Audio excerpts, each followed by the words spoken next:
சூடான கோழி பிரியாணி ரூபாய் 5. ஆஹா, நம்ம நாட்டுல அரசியல் கட்சிகள் ஊர்வலம் நடத்துறதுக்கு ஒரு அர்த்தம் இருக்கத்தான் செய்யுது. எங்க உட்காரலாம், சேர காணமே. எக்ஸ்கியூஸ் மீ, எனக்கு வாமிட் வர்ற மாதிரி இருக்கு. தேங்க்ஸ். மெனு கார்டு இருக்காப்பா? ஐயோ, ஒரு பிளேட் பிரியாணி கொடு. நல்ல லெக் பீஸா வைடா. ஆமா, வர்றவங்க லெக் பீஸ் கேட்டா நான் எங்க போடுறது? கோழிக்கு இருக்க 2 கால் தான். இந்த 5 ரூபா அப்படி கொண்டா. என்னடா கால் ரொம்ப சூம்பி போயிருக்குதே, போலியோ அட்டாக்கான கோழியா? யோ, நீ தர்ற 5 ரூபாய்க்கு யானை கலையை வைப்பான். சாப்பிட்டு போயா. சரி சரி, ஓவரா பேசாத. பேனை போடு, கசகசன்னு வருது. சாரி, நீ பிளாட்ஃபார்ம் கொண்டு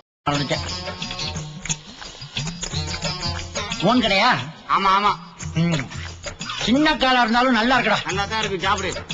என்ன என்ன யூஸ் பண்ற? எல்லாம் நல்ல எண்ணெய் தான். நல்லெண்ணெயா? போதுண்டாப்பா. இந்தா பிஸ்லரி இருக்கா? இல்ல. அக்வாபீனா? அக்காவை பத்தி பேச செருப்பால் அடிப்பேன். ஒரு இளவும் தெரிய மாட்டேங்குது உனக்கு. எப்பா டே, கொஞ்சம் தண்ணி கொடுறா, கையை மட்டும் கழுவிக்கிறேன்டா.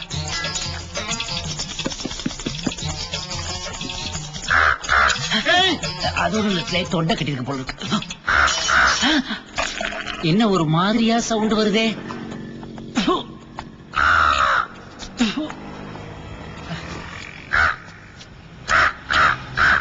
மூக்க பார்த்து கிண்டல் பண்றியா நீ? அடிக்கிறானே. யோ வாயா. எப்ப விடும்போது அடிக்கடி காக்கான்னு சவுண்ட் வருது. என்ன சொன்ன? Actually today my lunch was. நிறுத்து, என்ன சொல்ற? 5 ரூபா பிரியாணி சாப்பிட்டேன். 5 ரூபா பிரியாணியா? காக்கா பிரியாணி துண்ணா பின்ன காக்கா குரல் வரமா? உன்னி கிருஷ்ணன் குரலா வரும்? காக்காவா? டைமுக்கு இந்த வீட்டுல சாப்பிடவே முடியாது. இந்த வாரு இலைய குளிப்பாட்டுறது. ஐயோ, சோத்துக்கு ஒரு கும்பிடு வேற. அம்மா பசிக்குதுமா. ஏமா இலைய போட்டு நாங்க இங்க உட்கார்ந்துருக்கோம், நீ சோத்து உருண்டை தூக்கிட்டு எங்க போற? இன்னைக்கு கிருத்திகடா, முதல்ல காக்காய்க்கு வச்சுட்டு அப்புறம் தான் நம்ம சாப்பிடணும். காக்காய்க்கு வைக்கணுமா? அப்புறம் ஏன் வடாம் காய போடும்போது காக்கா அதை கொத்தி திங்க வந்து அதை விரட்டுறீங்களா?